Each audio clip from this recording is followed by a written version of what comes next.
Hello guys, நான் அவங்க மோனி. நம்ம ரெகுலர் கஸ்டமர் இந்த கேக் இமேஜை கொடுத்து எனக்கு இதே மாதிரியே பண்ணித்தர சொல்லி கேட்டிருந்தாங்க. நம்ம 1 கேஸ் பிளாக் ஃபாரஸ்ட் பார்க்கலாமா? அதுக்கு முன்னாடி நான் இவ்வளோ நாளாக வீடியோ போடாததுக்கு ஒரு பர்சனல் இஷ்யூ இருந்துச்சு. அதனால தான் இதுக்கப்புறம் கண்டினியூஸாக வீடியோ போட ட்ரை பண்ணுறேன். மறக்காமல் என் பேஜை ஃபாலோ பண்ணி லைக் பண்ணி ஷேர் பண்ணுங்கள். இந்த வீடியோவில் நம்ம கேக் வீடியோ பண்ணோமா இல்லை சொதப்புல் வீடியோ பண்ணோமான்னு எனக்கே கன்ஃபியூஷனுங்க. என்னை செம்ம சொதப்புல் பண்ணி வச்சுருக்கேன். வாங்க ஒன்று பார்க்கலாம்.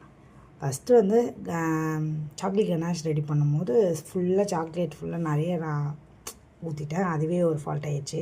சரி, ரெண்டாவது நாசில் வந்து அந்த பிக்கில் இருக்கிற மாதிரி என்கிட்ட சின்ன நாசில் இல்லை, பெரிய நாசில் தான் இருந்துச்சு.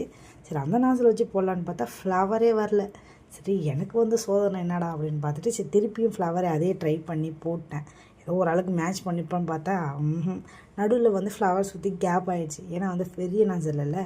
அப்புறம் என்ன பண்ணிட்டேன், திருப்பி ஒரு பைப்பிங் பேக்கில் போட்டு திருப்பியும் அந்த இடம் மட்டும் ஃபில் பண்ணேன் நடுவில். ஏன் பண்ணேன்னா அப்போ தான் ஜெரிப்பழம் வச்சேன்னா மேலே தெரியும், இல்லைன்னா உள்ளே போய்டும்ன்றதுக்காக அதை பண்ணேன். சரி, அப்புறம் ஒரு ஜெரிப்பழமாக வச்சுட்டு சைடில் ஃபுல்லாக சில்வர் பால்ஸ் வச்சுக்கினேன். ஏன்னா அவங்கள்ட்ட பெருசு வச்சுருந்தாங்க. நான் வந்து ஒரே மீடியம் வச்சு பையில் போட்டு சைடில் பேர் எழுதிட்டு சைடில் அந்த டாட்டாக வச்சுட்டேன். ஏன்னா க்ரீம் மொழி அசிங்கமாக தெரிஞ்சுன்னு டாட்டாக வச்சுட்டு சாக்லேட் துருவி இன்னொரு பக்கம் சைடில் போட்டேன். இதை ஃபைனல் லோட் போட்டு எப்படி இருக்குன்ட்டு கமெண்டில் சொல்லுங்கள். பிடிச்சிருந்துச்சின்னா லைக் பண்ணுங்கள். அப்புறம் இந்த கஸ்டமர் வந்து இன்னொரு 10 பீஸ் வந்து ப்ரௌனி கேட்டிருந்தாங்க. அவங்க ப்ரௌனி அடிட்னே சொல்லுவேன்.